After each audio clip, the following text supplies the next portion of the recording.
Hello friends, welcome back to the series of lecture. This is the 48th lecture of this series of Indian Evidence Act. So today we would see section 133, 118, 114 and other topics of confession. Two other topics of confession. An accomplice shall be a competent witness against an accused person, and a conviction is not illegal merely because it proceeds upon the uncorroborated testimony of an accomplice. So they are saying an accomplice is a competent witness. Competent witness means what? He is competent to stand in the court and give the evidence. An accomplice is competent to stand in the court and give the evidence. And then in the second point they are saying if the conviction of an accused is based upon uncorroborated testimony of an accomplice. If the conviction of an accused is based upon the uncorroborated testimony of an accomplice, then what? Then the conviction is not illegal merely because it is based upon an uncorroborated testimony of accomplice. मतलब अगर बिना corroboration के आप accomplice के evidence पर आप किसी को convict कर देते हो, that is not illegal. Now what do you mean by uncorroborated? Uncorroborated means which is not supported by any other circumstantial evidences. Uncorroborated means which is not supported by any other circumstantial evidences. So you see this section has to be broken into two parts. One part is that there was an accomplice of the crime and he has to give evidence. There was an accomplice to the crime and he has to give evidence against the accused. So will he be a competent witness? The answer given is yes. Then second they are saying if the accused is convicted only on the basis of uncorroborated testimony of the accomplice, then merely on that ground the conviction will not be illegal. Means accomplice can be a good witness and he can give good evidence, and only on the basis of his evidence also conviction of the accused can be done. Only on the basis of his evidence also conviction of the accused can be done. So these are the 2 points. You have to understand that what is meant by a competent witness, number 1, and also what is meant by a accomplice. First of all, you have to understand what is meant by a competent witness. So for that you see section 118. 118, now that is defining who is a competent witness. So it is saying that all persons shall be competent to testify unless the court considers that they are prevented from understanding the question put to them or from giving rational answers to those questions by tender years, extreme old age, disease, whether of body or mind, or any other cause of same kind. Explanation: a lunatic is not incompetent to testify unless he is prevented by his lunacy from understanding the questions put to him and giving rational answers to them. So you see in this section they are clearly saying that any person whomsoever is a competent witness, he comes to the court and give evidence if he is capable of understanding the question that has been asked to him and if he is capable of giving rational मतलब understandable answers to those questions. तो कोई भी ऐसा व्यक्ति जो उससे पूछे गए प्रश्नों को समझने में सक्षम है और उन प्रश्नों का समझने योग्य उत्तर देने में सक्षम है, वैसे व्यक्ति को आप competent witness बोलोगे. Even a lunatic, even an unsound person, if he is capable of understanding the questions and giving the rational answers, he will also be a competent witness. A lunatic or unsound person is not permanently unsound. A lunatic or unsound person is not permanently unsound. Accepting the mentally retarded persons, जिसको आप idiocy या idiot बोलते हैं, accepting the mentally retarded person, an unsound person will be a sound for a while, and he may become unsound for some time. So while he is in sound mind, he is capable of understanding questions and giving rational answers. So he will be competent. A small child of 2-3 years, if he is capable of understanding and giving the rational answers, he is also a competent witness. If a person who is ill, a person who is too old, either of them is capable of understanding the questions and giving rational answers, will be a competent witness. तो इसमें ऐसा कोई categorization नहीं कर रहा है. They are not making any categorization that such a person will be incompetent. They are not saying anywhere that accomplice will be incompetent. So accomplice also, if he is capable of understanding the question and giving the rational answers, so he will be a competent witness. Accomplice also, by virtue of impliedly by 118, accomplice also is capable of understanding questions and giving rational answers, he will consider to be a competent witness. Now I hope that this is not very problematic to you. समझ में आ गया होगा. अब एक sentence लिख लो आप. Right. As per section 118, any person of whatever age will be competent to be a witness if the person is capable of understanding questions asked and of giving rational answers to those questions. It is implicit, therefore, that even an accomplice will be a competent witness if he fulfills the above requirements.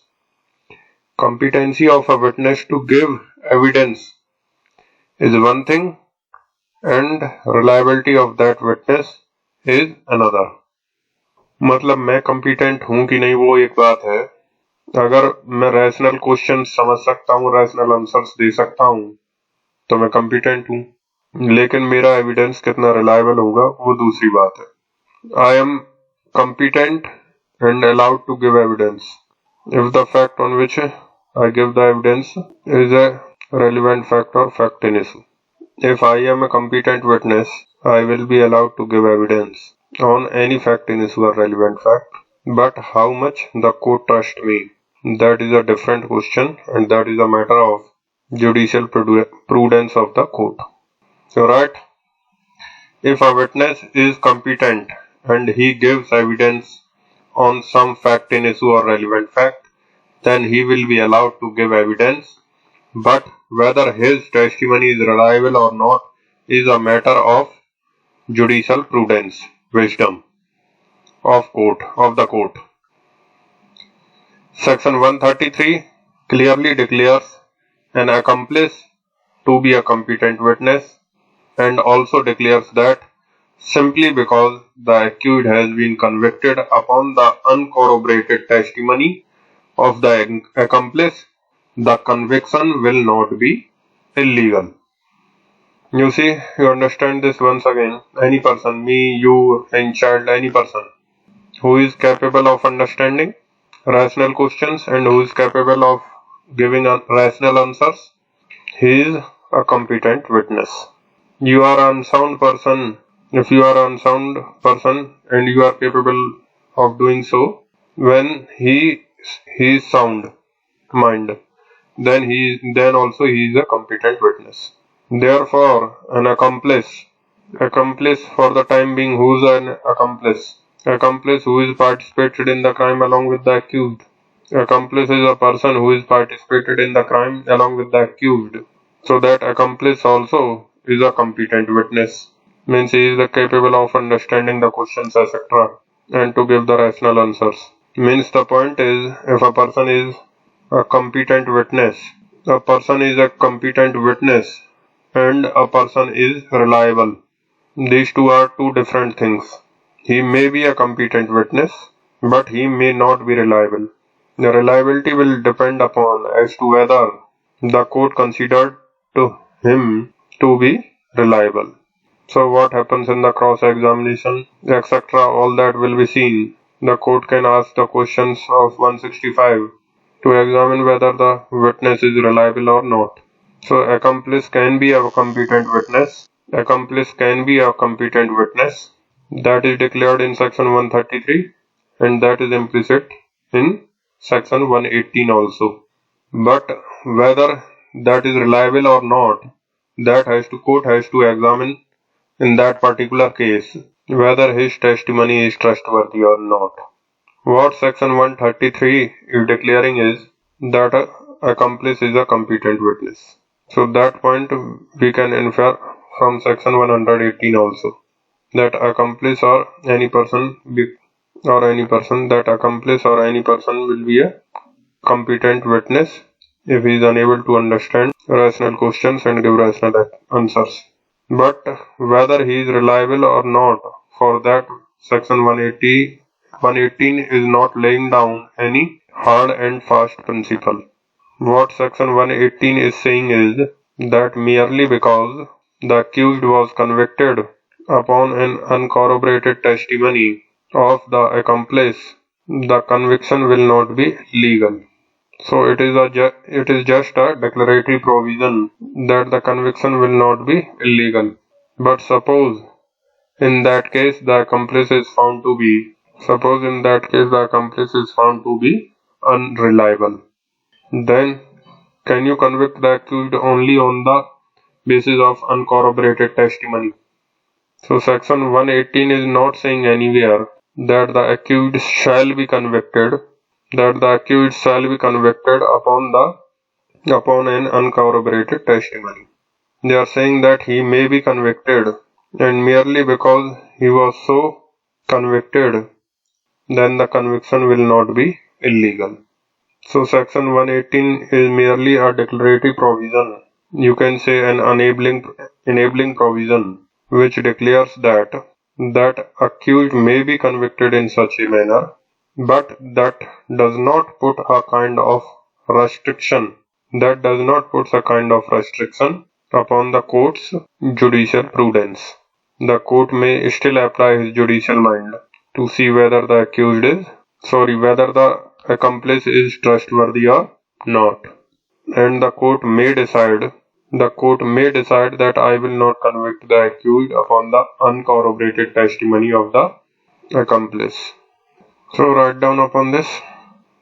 Section 133. Earlier I have said somewhere that section 118 is merely a declaratory provision in explaining you. So that is 133 is a declaratory provision. It is an enabling provision. You will correct this. इसको लिख लो आप. You will correct this in writing only. Section 133 does not in itself declare that the accused shall be convicted upon the uncorroborated testimony of accomplice. Rather, it merely enables the court to do so. And therefore, if the court finds that the accomplice was untrustworthy, then it may not convict the accused solely on that basis. So read section 130 once again. An accomplice shall be a competent witness against an accused person, and a conviction is not illegal merely because it proceeds upon the uncorroborated testimony of an accomplice. तो ये जो second part है ध्यान दीजिएगा. It is written and a conviction is not illegal merely because it proceeds upon the uncorroborated testimony of an accomplice. अगर इस sentence को थोड़ा सा change कर दें, we can read it like this, that the court may convict the accused only upon the uncorroborated testimony of the accomplice. The court may convict the accused only upon an uncorroborated testimony of accomplice. So will that sentence be wrong? Now, in my view, that sentence is not wrong, because what they are saying is that the conviction is not illegal merely because it proceeds upon the uncorroborated testimony of an accomplice. Means सिर्फ uncorroborated testimony में आप convict करते हो तो अपने आप में illegal नहीं होगा. Means what? कोर्ट अगर चाहे तो uncorroborated testimony पे भी conviction कर सकता है. Using the word may, कर सकता है. My issue that I am trying to read is that is it not that section 133 on one hand declares that it is accomplice is a competent witness, that is fine, that is implicit in 118 also, and on the other hand it is also saying that the accomplice may be a competent witness, and only on uncorroborated evidence the court may convict the accused, and the conviction is not illegal merely because of that. But it is nowhere saying that the accused shall be or must be, that the accused shall be and must be convicted on the uncorroborated testimony of the accomplice. ऐसा कहीं नहीं कह रहे. Means this section is an enabling provision. It is an enabling provision. और उसमें भी court को discretion है कि नहीं? The court has the discretion. You see that accomplice is a competent witness. That is fine. He can give the evidence in the court. But who is an accomplice, that I have to discuss. But at the same time, the court has to apply its judicial prudence to see as to whether only on his testimony the accused shall be convicted or not. If the court finds that his testimony is totally trustworthy and solely it can be the basis of the conviction, then the court will convict. But if the court finds that that testimony is not trustworthy, then the court will require some other corroborating evidence. अगर बिल्कुल ही untrustworthy है तो reject हो जाएगा evidence, लेकिन trustworthy है पर उतना नहीं, then the corroboration by other evidence is required. So this is what section 133 says. अब सुनिएगा बड़े ध्यान से. अगर कहीं पर ये लिख दिया जाए कि कोर्ट अकेले उस accomplice के एविडेंस पर कन्विक्शन नहीं करेगा, तो ये अपने आप में एक कॉन्ट्राडिक्टरी तो नहीं रहेगा. It is just a guideline. यहाँ पे कह रहे हैं कि आप कन्विक्ट कर सकते हो, लेकिन कहीं ये लिख दिया जाए that accomplice may be unworthy on credit and therefore we shall not convict him. The accused, we should not convict the accused only on the basis of the accomplice evidence, then that will not be contradictory to this. Now if you read section 114, take out section 114. The court may presume the existence of any fact which it thinks likely to have happened, regard being had to the common course of natural events, human conduct, and public and private business in their relation to the facts of the particular case. Now this is a general provision. Section 114 is a general provision, and the basic point I am explaining in this is the court has been given a discretion under 114 to make a presumption upon any fact depending upon the surrounding circumstances. Court किसी भी बात का presumption ले सकता है, जैसे आपको family law में बताया है that if the husband and wife are living together for long several years like a husband and wife, if a man and woman are living together like husband and wife for long, then the court may presume that they are lawfully wedded. तो उसी तरीके से there can't be any kind of presumption. There can be any kind of presumption. The main paragraph is an open paragraph and illustrations are only illustrations. That is not an exhaustive list. So the court can make a presumption of any fact. The court can presume of any fact. जैसे accused police को देखकर भाग जाता है. Accused runs away seeing the police. So the court can raise the presumption that the accused has committed the offense. So in that way the court can see any facts and on that basis make a presumption. Now उसी context में if you see first illustration that a man who is in possession of stolen goods soon after the theft, that a man who is in possession of stolen goods soon after the theft, the court may presume, अब इधर से पढ़ो, the court may presume that a man who is in possession of stolen goods soon after the theft is either the thief or has received the goods knowing them to be stolen unless he can account for his possession.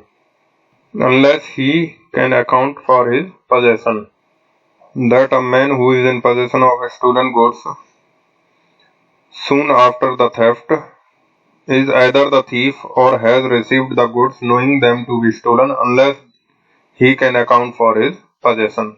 मतलब एक व्यक्ति के पास अगर stolen goods है और चोरी के ठीक बाद the court may raise the presumption, so the court may raise the presumption that it is theft or he has received the stolen goods unless he has some explanation that how the goods came to him. Similarly, regarding accomplice, illustration B talks about the court may presume that an accomplice is unworthy of credit. So they are not talking about the universal presumption. They are not saying that the universally the court may presume. So in that particular case, the court may presume that particular accomplice is unworthy of credit. ये नहीं कह रहे हैं कि सारे accomplice is unworthy of credit होंगे. They are not laying down a universal principle that कोई भी accomplice worthy of credit नहीं होगा. ये एक केस की बात कर रहे हैं. In a particular case, because surrounding circumstances of that case देखोगे आप. So in that particular case, it may presume that accomplice is unworthy of credit unless he is corroborated in material particulars. Now you see, it is only a presumption, and that too they are writing may presume. Means the court has the discretion to presume or not to presume. Now simply speaking, if in a case and accomplice gives the evidence against the accused, the court has to look at the manner of the giving evidence. The court has to look the cross-examination etc. that has been done. The court has to look at the surrounding circumstances, and on that basis the court can reach two conclusions. One, that the accomplice is totally worthy of credit and therefore the accused can be convicted only on that basis. Or if it raises a presumption under section 114 that accomplice is not worthy of credit and therefore the conviction shall not be done unless there is a sufficient corroboration. So ये तो discretion हुआ court का. Section 133 कहता है that accomplice may be worthy of credit, means they are saying only on his evidence accused can be convicted. और section 114 कहता है कि court may presume that he is unworthy of credit. So basically what we have understood is that once you declare that the accomplice is a competent witness, then after that the court has the discretion either to presume that it is worthy of credit or to presume that he is unworthy of credit. Now basically, do you find any conflict between 114 illustration B and section 133, or are they be seen complementary to each other? क्योंकि सवाल जो आएगा ये आएगा that is not there a conflict between 133 and 114 illustration B, then there you have to explain that there is no conflict, rather they are in harmony with each other, they are both complementary to each other. So that is the main point I want to give. इस पे लिखिए आप, write down, the court has the discretion to examine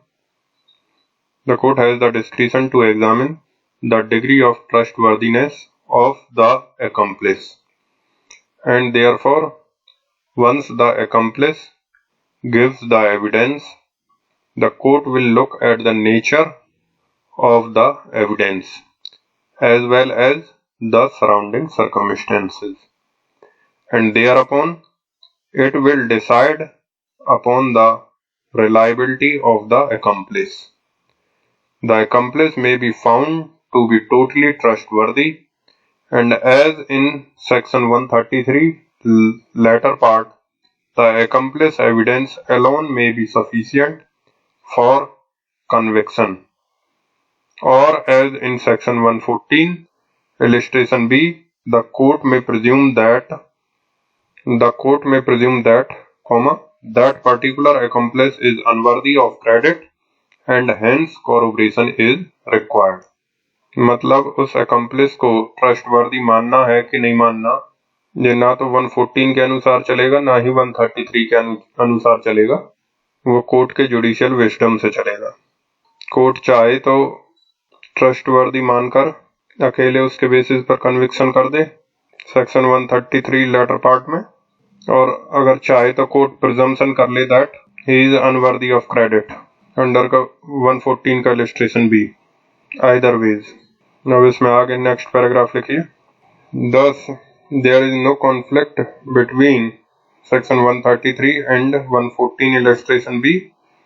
Rather, the harmony between the two is already established. They are both complementary to each other. So, this one part is over related to accomplice. This is one part of discussion. Now, there are two more parts are remaining. We have to understand. In one part, we understand that who is accomplice. Main जो point है वो तो हमने कर लिया. Harmony established and these two are not conflict with each other, that we have done. Then the other part is who is an accomplice, और दूसरा part है कि कोर्ट के लिए गाइडलाइन क्या है। ये तो ठीक है कि accomplice अनवर्दी ऑफ क्रेडिट होगा कि नहीं होगा, ये तो कोर्ट डिसाइड करेगा, लेकिन ब्रॉड गाइडलाइंस कोर्ट के लिए क्या है, क्या accomplice को वर्दी ऑफ क्रेडिट मानना चाहिए, टिल्ट ऑफ कोर्ट क्या होगा, उस पर गाइडलाइन ये है, तो लिखेंगे अभी हम। उस पर गाइडलाइन ये है कि accomplice जो है he has participated in the crime with the accused. He knows all the ins and outs of the crime. Accomplice knows that if I give evidence against the accused, I will be given benefits by the prosecutions. क्योंकि accomplice को जो prosecution benefits देगा तभी तो वो बयान देगा। जैसे उनको पार्डन दिया है उन्होंने, माफ किया उन्होंने, तो वो बढ़ चढ़कर accused के खिलाफ बयान देगा। And since he has the knowledge of the entire manner of the commission of crime, then he can always fabricate things. So accomplice in the zeal for protection for himself, in a zeal to appease the prosecution, he may go over to give evidence which may be fabricated या उसके मन से गढ़ा हुआ. And this is possible for him because he was a participator in the crime. So he can always fabricate the story, fabricate the facts. And therefore there is a general guideline, that is a judicial guideline, that the court shall not, लिखना मत इसको, there is a general guideline, judicial guideline, that the court shall not deem that the accomplice to be a trustworthy witness, take his evidence, take his as a witness, but without corroboration you should not go to convict accused only on the basis of his evidence. But theoretically in section 133 Bear Act it is possible, but the guideline of the Supreme Court is that you must not convict him only on that basis, because he may always fabricate and tells false facts. इस पर लिख लीजिएगा आपके next paragraph में, Bhabhuni Sahu versus king emperor, that is 1949 Privy Council. Then one more case, that is Dagdu, DHGDU, Dagdu versus State of Maharashtra, that is 1977 Supreme Court. Dagdu versus State of Maharashtra, 1977 Supreme Court. In this case it was Chandrachud Justice, लिखिएगा, जो mainly हम लिख रहे हैं वो Dagdu versus state of Maharashtra से लिख रहे हैं, right. There is no antithesis, antithesis means conflict, opposition. There is no antithesis between section 133 and illustration B to section 114, as section 114 only enables the court to raise the presumption. It does not bind the court to do so. The presumption is always rebuttable. The conclusion that comes out is that the accomplice is a competent witness and he may be totally trustworthy also, but at the same time he may not be trustworthy and the court may presume against him. Now next paragraph in the same case. It is hazardous, however, as a matter of prudence. Hazardous मतलब dangerous. It is hazardous, dangerous, however, as a matter of prudence, to depend upon the testimony of an accomplice. The accomplice has the motive. Testimony of the accomplice, because the accomplice has the motive to exaggerate मतलब बढ़ा चढ़ाकर, to fabricate or exaggerate the facts against the accused, as he has been granted pardon by the prosecution. He may want to shift his guilt upon the accused. He may fabricate the facts as he is aware of the details of the crime. Therefore, the court shall not normally be tilted to believe upon the testimony of the accomplice. Prudence requires, judicial prudence. Prudence requires that the court shall always look accomplice testimony with suspicion and convict the court shall always look accomplice testimony with suspicion and convict the accused only if there was a corroboration by the other facts. Only if there was a corroboration by the other facts. तो ये एक guideline है, section अपनी जगह है, judicial guideline अपनी जगह है, जुडिशियल गाइडलाइन अपनी जगह है। सेक्शन तो ये कहता है कि आप कन्विक्ट कर सकते हो, लेकिन गाइडलाइन कहता है कि आप थोड़ा सस्पिशन के साथ देखो, क्योंकि अगर वो चाहे तो चीजों को घुमा फिरा सकता है। So that is law. The final point is what? Accomplice is, as a matter of judicial prudence, he should not be trusted in totality. You must look for some corroboration. But section does not say so. As per the section, if actually the court finds that accomplice is totally trustworthy, then the court can convict the accused on that basis. Now the last point you have to see is who is an accomplice. Who is an accomplice? अब देखो accomplice मान लो जैसे A है, A ने offence किया है और A के साथ कोई B, C, D ऐसा कोई इन्वॉल्व है। अब ये जो B, C, D इन्वॉल्व हैं A के साथ क्राइम करने में, they will be called the accomplice. अब accomplice की भी अलग अलग कैटेगरीज हैं। जैसा I tell you that he is the principal of first degree, then principal of second degree, then you have accessory before the fact, and then accessory after the fact. मतलब जरूर नहीं है आपके साथ मिलकर ऑन द स्पॉट क्राइम किया किसी ने वही accomplice होगा। Principal of first degree means what? Suppose A and B together have committed the crime. Both of them are equally participated. तो A और B दोनों एक दूसरे के लिए प्रिंसिपल ऑफ फर्स्ट डिग्री माने जाएंगे। A ने मान लो मर्डर किया, A has committed murder, and B also involved in the commission of murder. He also sought and B also sought. A sought, B also stabbed him. So that is where the principal, both of them are principals of first degree. तो जो main offence है वो दोनों ने किया है, actually किया है, तो ये दोनों प्रिंसिपल ऑफ फर्स्ट डिग्री माने जाएंगे। तो इसको लिखते रहिएगा, डिक्टेट नहीं कराऊंगा। So if two persons or more persons committed the actually committed the crime together. Actually committed the crime together. If two persons or more persons have actually committed the crime together, then these are the principles of first degree. The principles of second degree कौन होंगे? Any person who was participating with common intention. Any person who was the member of unlawful assembly. इस तरीके के लोग. Any person who is the participator in the conspiracy. Any person who participated in the crime directly, तो वो तो हो गया principle of first degree. And any person who participated indirectly, और indirectly भी कैसा common intention, unlawful assembly का member, criminal conspiracy का participator, then abettor, all will be considered to be a principle of second degree. अब abettor के लिए दो categories हैं.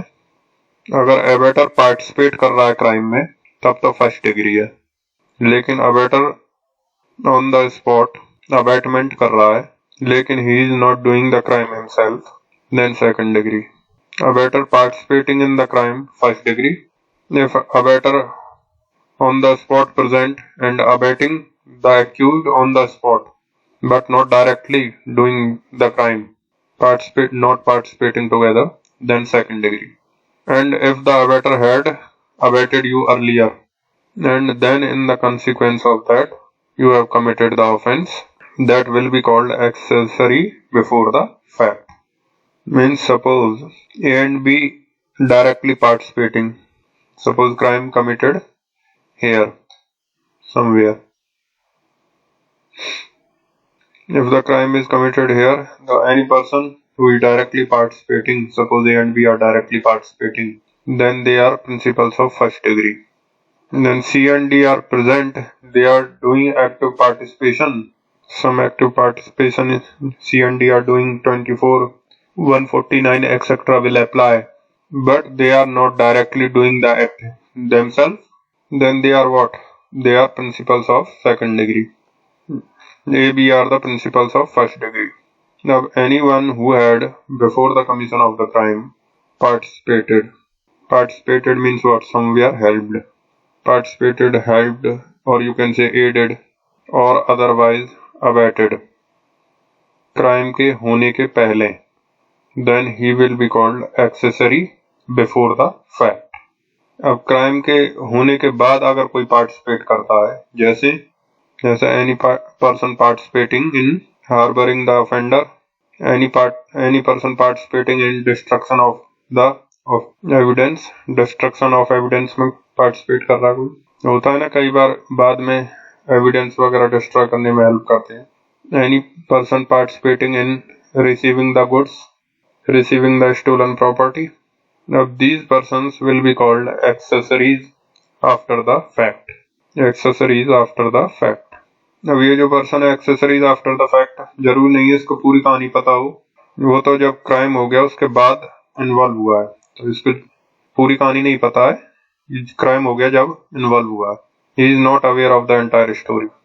एक्सेसरी बिफोर द फैक्ट को भी पूरी कहानी नहीं पता क्योंकि क्राइम होने के पहले वो इन्वॉल्व था. Still they will be called the accomplices. Principal of first degree knows everything of the crime because he is directly participating on the spot on the crime. Principal of second degree also knows everything because he also involved in the crime at the time of the commission. He is also involved in the crime at the time of the commission of the offense. Though he did not directly doing it, but he is actively participating, etc. Now you see the word accomplice is given a wide liberal interpretation. Now any manner in which a person is involved in the crime, commission of the main crime, or doing some kind of association with the crime. बाद में, पहले, उस समय, they all will be called accomplices. And these are the accomplices we are talking about in section 133 और 114. कोई भी व्यक्ति जो उस मेन क्राइम के किए जाने के समय था इन्वॉल्व्ड या उसके पहले कभी भी इन्वॉल्व्ड था उसी के क्राइम के कॉन्टेक्स्ट में या उसके बाद उस क्राइम के कॉन्टेक्स्ट में इन्वॉल्व्ड है, इन सब को आप बोलोगे अकम्प्लिस.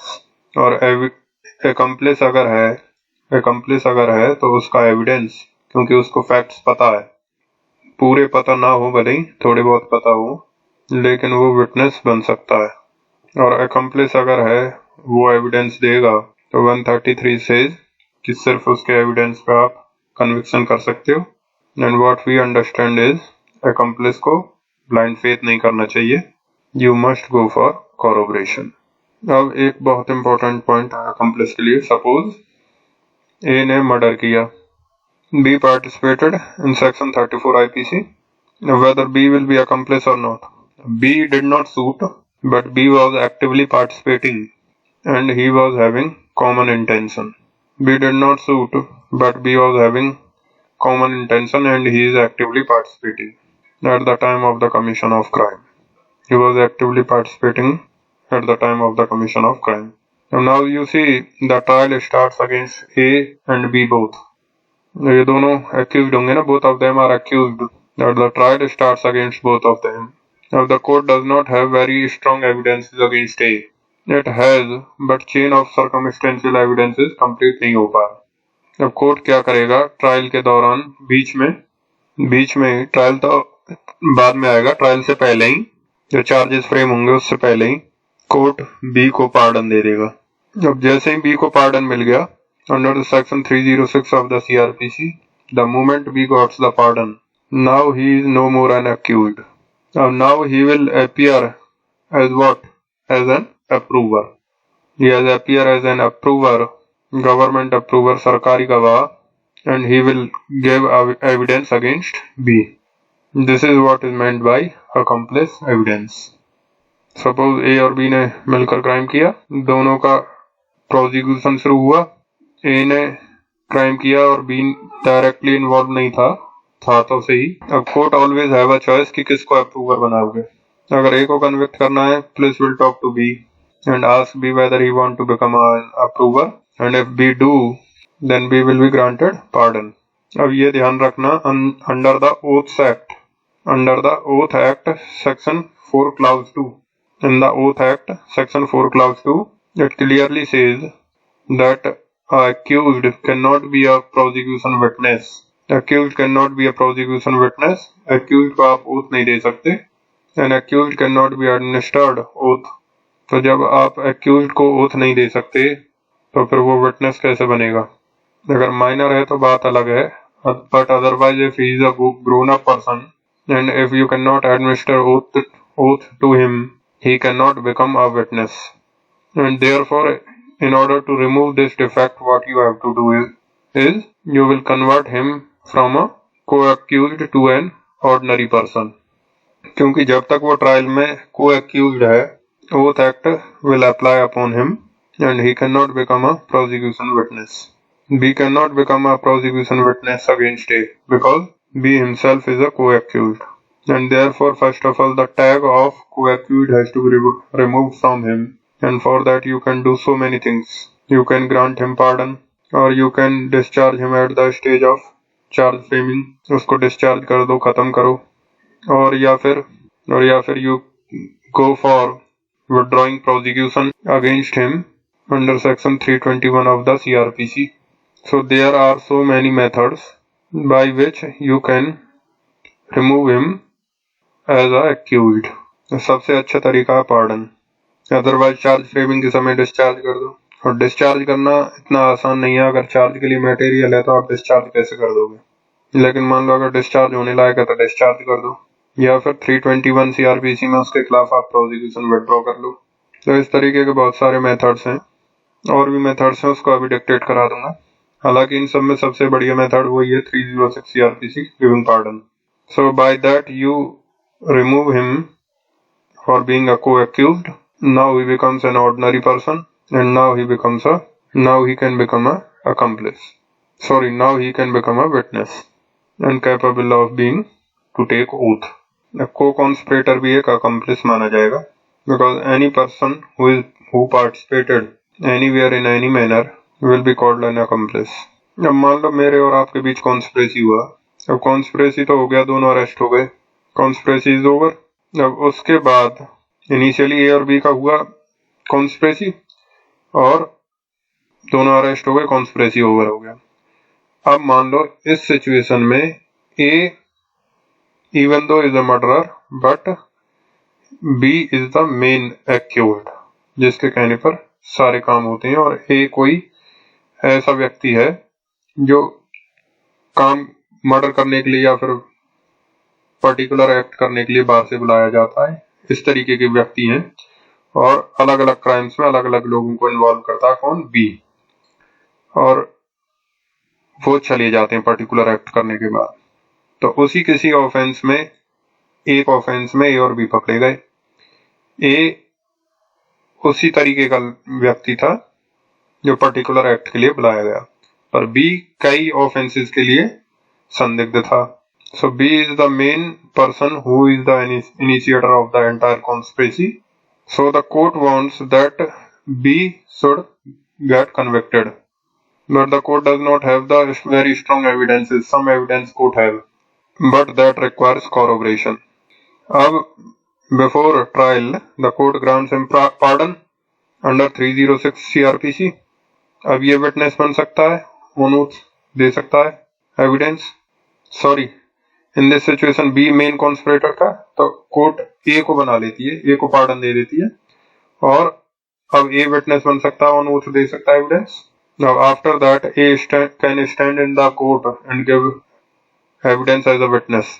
ए को पार्डन मिल गया, पार्डन के बाद A is giving evidence against B, सरकारी गवाह। he stand in the court and on oath he give evidence against B. So that evidence, now who is a conspirator, co-conspirator means उसको कहते हैं participes criminis, और co-conspirator उसको कहते हैं participes criminis means a person participated in the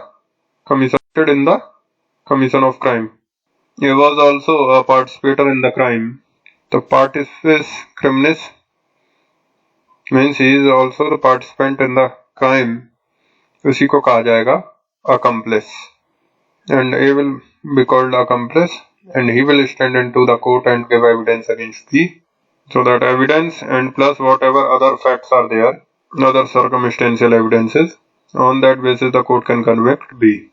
So जब तक A को accused है कोर्ट में B के साथ में, as long as A and B both are co-accused in the case, A cannot give evidence against B and B cannot give evidence against A, because neither A nor B can administer oath under Oath Act, and an accused cannot become a prosecution witness. So prosecution witness बनने के लिए जो उसके ऊपर accused का tag है, that has to be removed, and that tag can be removed mainly by granting pardon under section 306 of CRPC. अब थोड़ा सा लिख लो इस पर, तो ये तो समझ में आ गया होगा आपका first degree, second degree, S3 before the fact and S3 after the fact. ये मान लो कोई व्यक्ति आया मेरे साथ एक व्यक्ति को मारने के लिए, तो उसने, उसके हाथ में भी चाकू और मेरे हाथ में भी चाकू है, और दोनों ने मिलकर उस किसी व्यक्ति को मारा, then both are principal of first degree. अगर किसी ने मेरे साथ ऑन द स्पॉट है, उसने मेरे को हाथ में चाकू दिया, मैंने मारा, then he was principal of second degree. किसी ने उकसाया 1 दिन पहले, 2 दिन पहले, 1 घंटे पहले, 2 घंटे पहले, और मैंने जाकर क्राइम किया, then he is the accessory before the fact. और एक क्राइम होने के बाद, जैसे मैंने किसी को चाकू मारा, उसके बाद चाकू किसी को दे दिया छुपाने के लिए, then he would be accessory after the fact. चाकू मारने का टाइम अगर साथ दे रहा है तो he is principal of first degree. अगर मान लो वो बाहर खड़ा हुआ, मैं अंदर चाकू मार रहा हूँ, then he is the principal of second degree because he is on the spot participating indirectly. An accomplice is a person who participated, write down, an accomplice is a person who participated in the commission of the offense or crime. An accomplice is a person who participated in the commission of offense or crime either directly or indirectly. As long as he is a co-accused in the same case, he cannot become a witness against the other accused, as an accused cannot be a prosecution witness. As an accused, he cannot be a prosecution witness and he cannot be administered oath. Bracket में लिख लो section 4 clause 2 of Oaths Act. Therefore, in order to make him a witness, he is granted pardon. He is granted pardon under section 306 of CRPC. Whereafter he no more remains to be a co-accused and now he can appear as a prosecution witness in the court. आगे लिखिए. The other methods by which the tag of being a co-accused can be removed are, now these are some points from CRPC which I cannot explain here. Number 1, withdrawal of prosecution under section 321 CRPC. Withdrawal of prosecution under section 321 CRPC. Then number 2, discharge of the accused at the stage of charge framing. Discharge of the accused at the stage of charge framing. अब इसका कोई particular section तो बता नहीं सकता, अलग अलग trial का अलग अलग सेक्शन से discharge of the accused at the stage of charge framing. Then और लिखो stay of the proceedings under section 224 of CRPC. Then fourth point, complaints against him can be withdrawn under section 257 of CRPC in a summons case.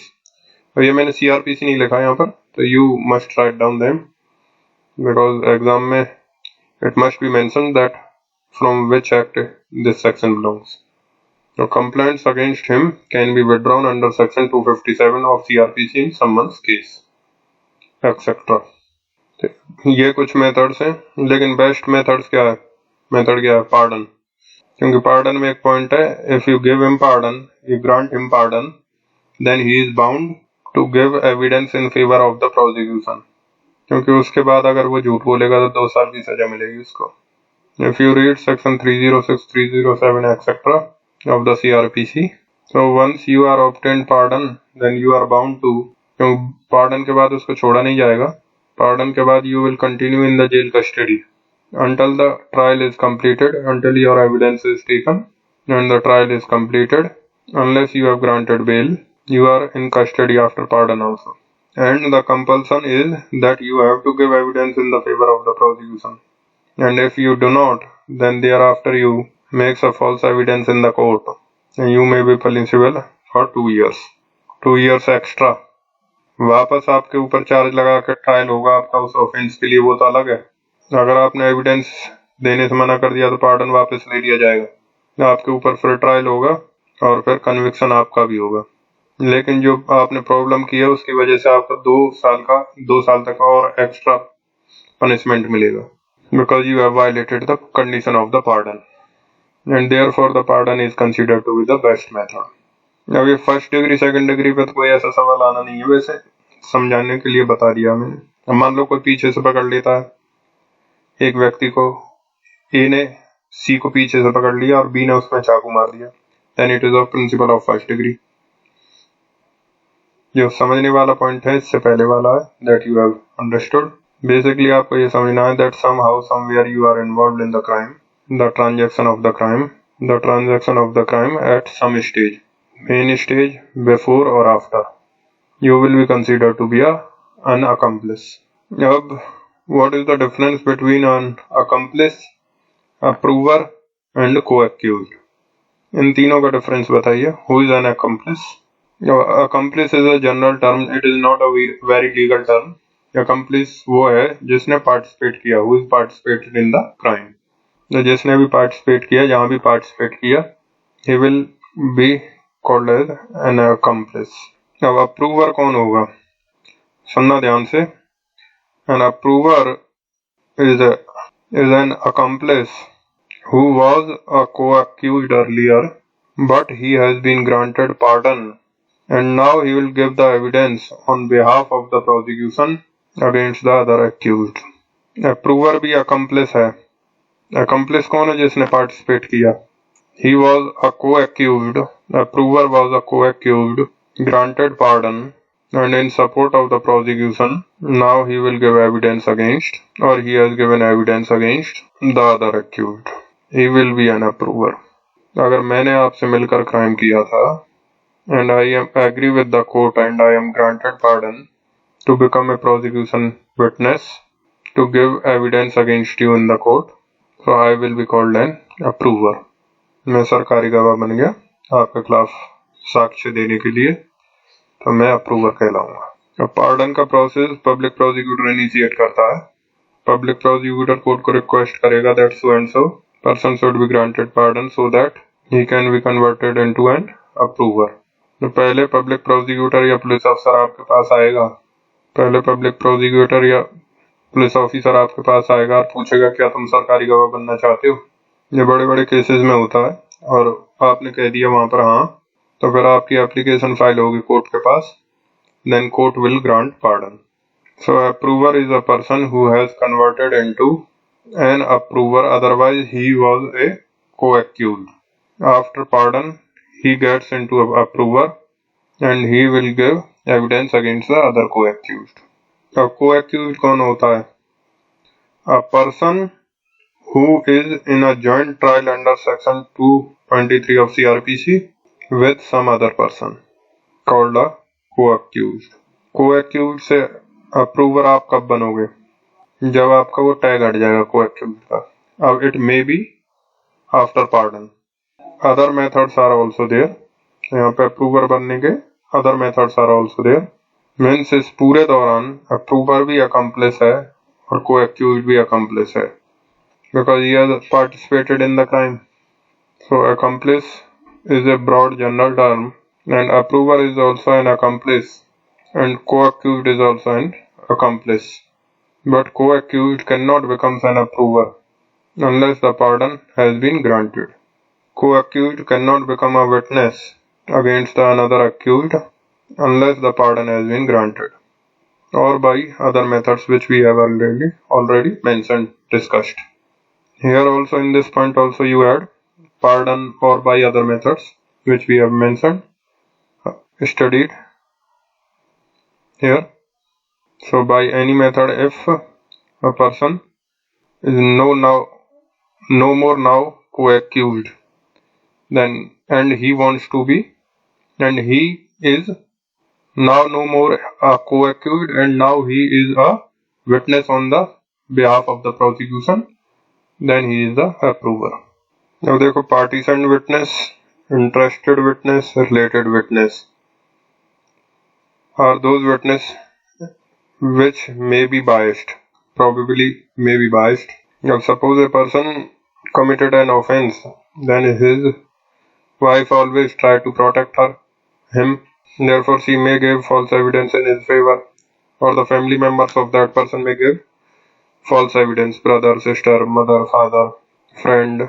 And if a witness is actually biased, then he may be called the partisan witness, interested witness or related witness. लेकिन rule ये है कि अगर कोई किसी का रिश्तेदार है, दोस्त है, रिलेटेड है, तो कोर्ट ऐसा कोई प्रिजम्पशन नहीं कर लेगा that he is a related witness or he is a biased witness. Now suppose H and W are going in the night somewhere.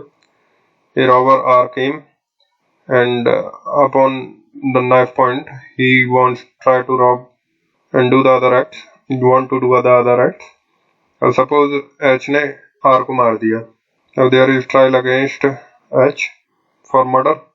Now the wife of the H, she will stand into the court and tell the real story, and she say that he tried to rob my husband, therefore he killed. So simply because she is a wife, the court would not declare her as a partisan witness, interested or related witness. She may be a partisan, interested or related witness, but court will not declare her a partisan witness. यह rule है, court को examine करना पड़ेगा as to whether she is biased or not. If she is biased, then obviously her testimony will be discarded. लेकिन simply इस वजह से कि वो रिलेटेड है या इंटरेस्टेड है तो बाइस्ड होगी, ऐसा जरूरी नहीं है. अब टेक आउट 114. इसमें बी हमने देख लिया था, that an accomplice is unworthy of credit unless he is corroborated in the material particulars. that you have understood. अब इसी में जब आगे जाओ you will see they are saying but the court shall also have regard to such facts as the following in considering whether such maxims do or do not apply to the particular cases before it. मतलब एक तरफ तो कह रहे हैं कि court में presume, लेकिन उसी का काउंटर बैलेंस यहाँ पर कर रहे हैं कि दैट द कोर्ट में also not presume, may also not presume, but the court shall also have regards to such facts as the following in considering whether such maxims मतलब presumptions do or do not apply to the particular case. So on the one hand they are saying in the illustration B that the court may presume the accomplice is unworthy of credit, और यहाँ पर they are saying, अब इसका point number B देखना आप as to illustration B, और यहाँ पर ये एग्जाम्पल दे रहे हैं, that is an example. A person of the highest character is tried for causing a man's death by an act of negligence in arranging certain machinery. मतलब A was trying to repair some machinery and he was negligent and therefore the death of some person took place. But A himself is a person of very high character. Now B, a person of equally good character. B also a person of equally good character who also took part in the arrangement. मतलब A और B दोनों मिलकर machine ठीक कर रहे थे. Who also took part in the arrangement describe precisely what was done. अब देखो ये दोनों negligently act कर रहे थे. Both of them are participating. तो participate criminals हुए कि नहीं? He is an accused of whatever wrong he has committed. Death due to accused of a act of doing death by rash and negligent act, section 304A of IPC. So A and B are prosecuted for that, and B is what? Participate criminals, because B was also participating. So B is an accomplice or not. But A is of high character means what? A is highly trustworthy, and B is also equally good, high trustworthy. अब B क्या कहता है? Describe precisely what was done and admits and explains the common carelessness of A and himself. अब वो वहां पर खड़े होकर बयान देता है कोर्ट में कि मैंने और A ने दोनों ने मिलकर उस दिन इस तरीके से नेग्लिजेंस किया था. अब will he be trustworthy? Will that accomplice be trustworthy? Answer is yes. अब उधर लिखा है कि the accomplice may be presumed not to be trustworthy, but if the circumstances are such as suggest that the accomplice is trustworthy, then the court will not raise that presumption. तो ये पहले पढ़ाना था बट उस time भूल गया था. तो जो भी इलस्ट्रेशंस हैं शुरू में उसका काउंटर एग्जाम्पल इस वाले पार्ट में मिलेगा. whatever illustrations are there in 114 here यहाँ पर they are saying the court may presume, और यहाँ पर they are the counter examples, and they are saying if these are the circumstances then you may not presume. By this we are get over with this topic. Now we would start small topics are there some. Now see the extrajudicial confession. What is mean by extrajudicial confession? तो काफी लोग कहते हैं that is outside the court. अब outside the court when we say that confession outside the court, तो inside the court तो कोई confession होता ही नहीं है. Inside the court तो कोई confession होता नहीं है. Inside the court तो plea of guilt होगा. Inside the court proceedings के अंदर जज साहब के सामने ट्रायल में आप confession करोगे ही नहीं, confession नहीं लिया जाएगा. और confession अगर करते भी हो तो you will take the plea of guilt. You will take the plea of guilt. You will not take the confession. Confession is always outside the court, and we already know that there are two kinds of confession. One is made before the judicial magistrate first class, and other is the confession made to any other person. तो दो तरीके के confession होते हैं. Confession made to judicial magistrate first class and confession made to any other person. अब any other person में this confession may be to a private person also, or it may be to a police officer also. Now any other person में तो police officer भी आएगा ना. When you make a confession to a police officer or you make a confession to a private person, otherwise or while you in police custody, you can make the confession to any person otherwise or while you are in police custody. तो जब आप police custody में रहकर confession करते हो, that is also extra judicial confession. अगर आप किसी पुलिस ऑफिसर को भी कन्फेशन करते हो, that is also extra judicial confession. लेकिन इन दोनों केसेस में सेक्शन इसमें 25 and 26 will apply. Therefore the confession will not be admissible. But as far as this is concern, this is admissible. For example, जैसे मैंने कोई ऑफेंस किया, मैंने आपको कन्फेस कर दिया. अब you are not a police officer, so the confession made otherwise that is admissible. So extrajudicial confessions are those confession which is made not to a judicial magistrate first class but to any other person. And out of those extrajudicial confessions, if it is made to a police officer or while in police custody, if it is made to a police officer or while in police custody, then it will be not admissible. But if it is made to any other person, then the confession is admissible. अब इस diagram को फिर से बनाते हैं और इसमें से ये पॉइंट हटा देते हैं, पुलिस और कस्टडी वाला, because that you already understand. So now we say if the confession is made one to the judicial magistrate first class और to a private individual also. This is also confession, this is also confession. In this confession judicial magistrate वाले में it is formally recorded. If you appreciate, it is formally recorded in the question answer form. The magistrate take all the precautions and this confession is general. इसमें कोई recording नहीं होती. Recording कर भी सकते हो, लेकिन normally it is an oral confession and no procedure is followed. Suppose I commit an offense today and I came and I tell you that look, today I committed so and so offense. So इसमें कोई formal procedure तो follow नहीं हो रहा recording के लिए. ऐसा कोई रिकॉर्डिंग नहीं चल रही फॉर्मली, जो कि एक प्रोसीजर के तहत लिखी हुई है, जो इस केस में होती है. So this is what when the confession is given to some person informally. So I made the confession, you heard it. So this is a confession made to a private person, that is called extra judicial confession. And judicial confession is when you made the confession to the judicial magistrate first class.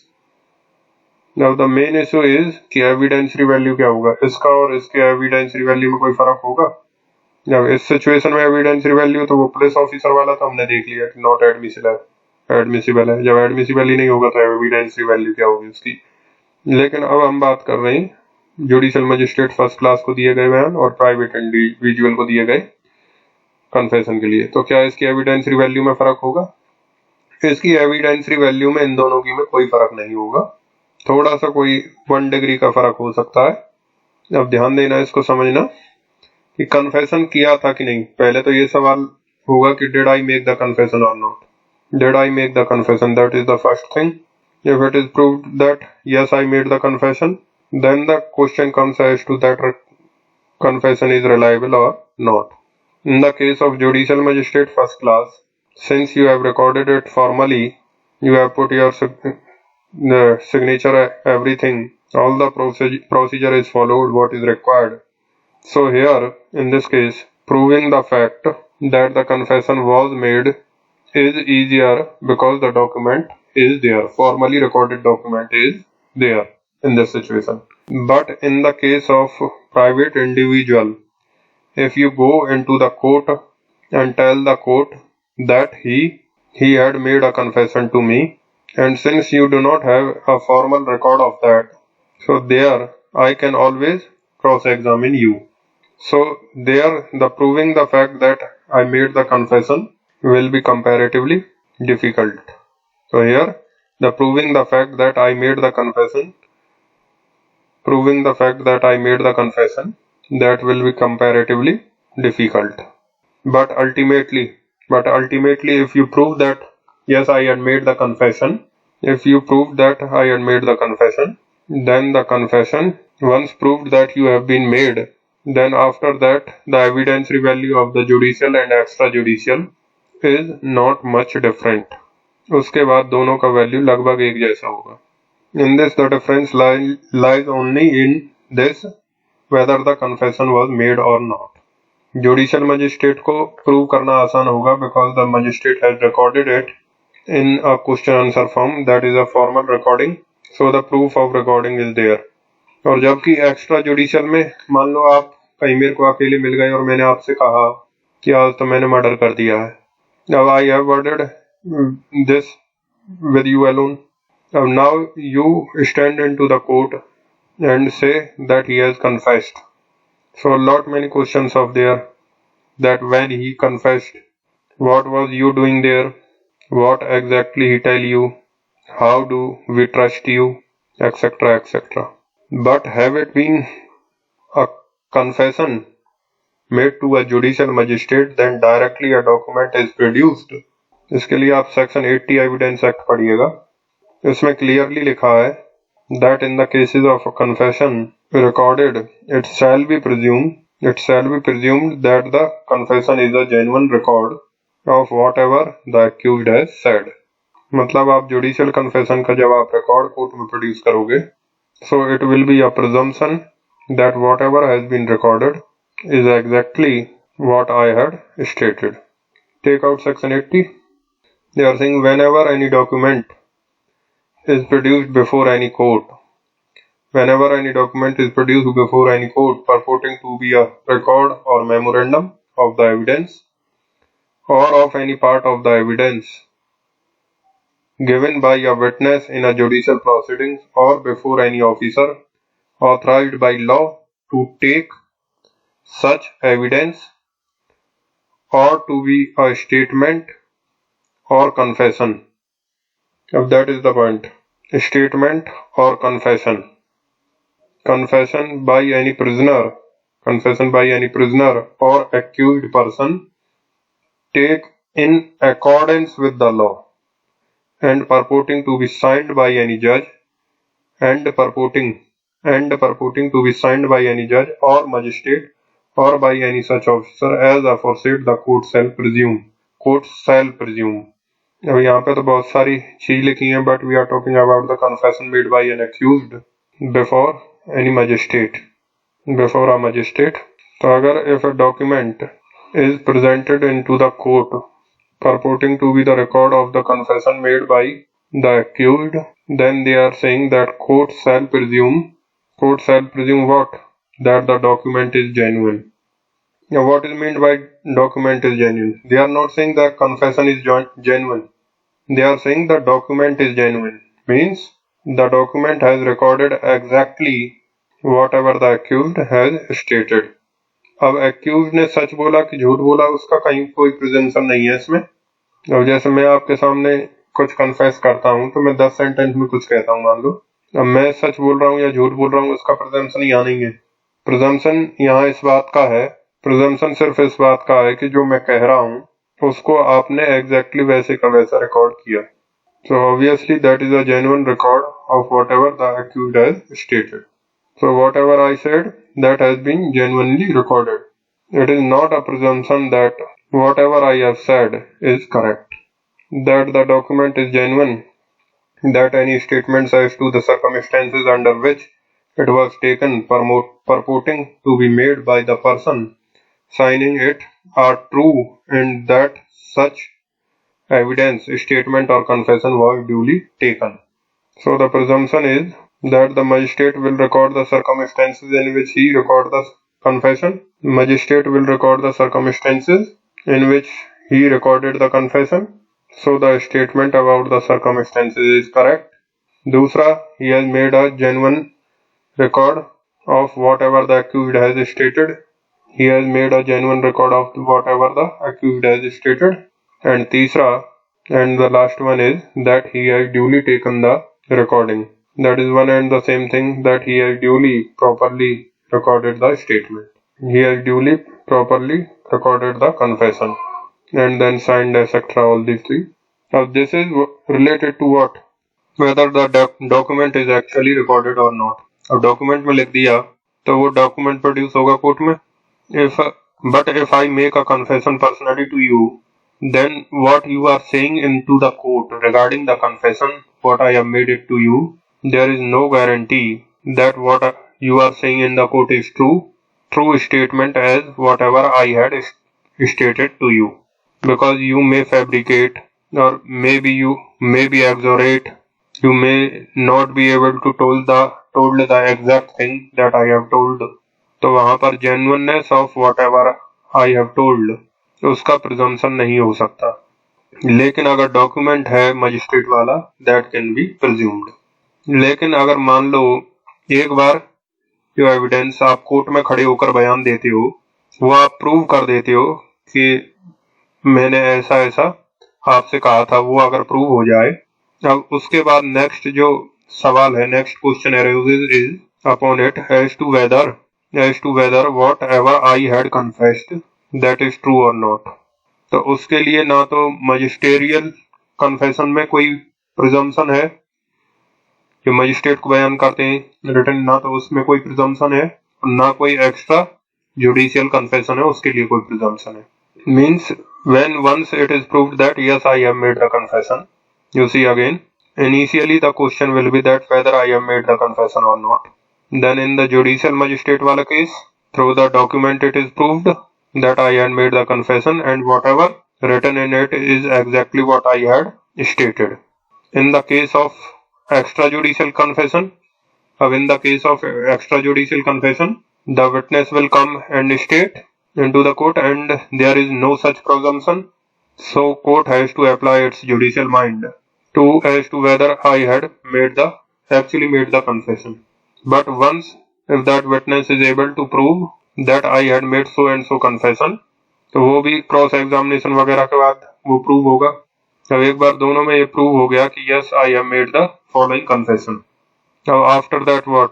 After that court has to see as to whether the confession is believed or not, to be believed or not, whether you can convict that person on the basis of confession or not, how much corroboration is required.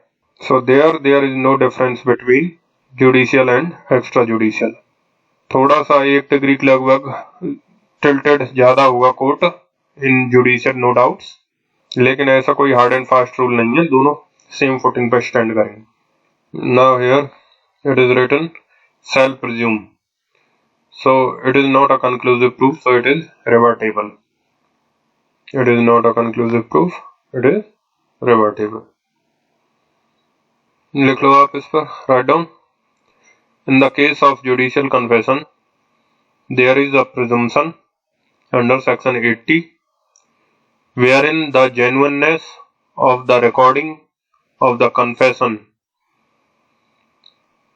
and therefore proving that the confession was actually made and proving exactly what confession was made is easier. On the other hand, in the case of an extrajudicial confession, the proving of the actual confession made will be comparatively difficult, as it is the witness who will make the statement in the court. Here the witness has to be cross-examined, etc., to establish the trustworthiness of his statement. However, be it judicial confession or an extrajudicial confession, once it is proved to have been made, then regarding the trustworthiness of the confession, both of them are at the same footing. मतलब अब आप उस confession पे कितना rely करोगे, वो judicial हो या एक्स्ट्रा जुडिशियल हो, वो दोनों बराबर लेवल पे होंगे. अब एक केस का नाम लिखिएगा, state of Madhya Pradesh versus Paltan Mallah, 2005 supreme court, PALTAN MALLAH, 2005 Supreme Court. It was held that the extrajudicial confession is a good piece of evidence Though only on that basis conviction cannot be done, but it has a strong corroborative value. But it has a strong corroborative value. So that's it for this topic and this lecture also. Thank you for watching lecture.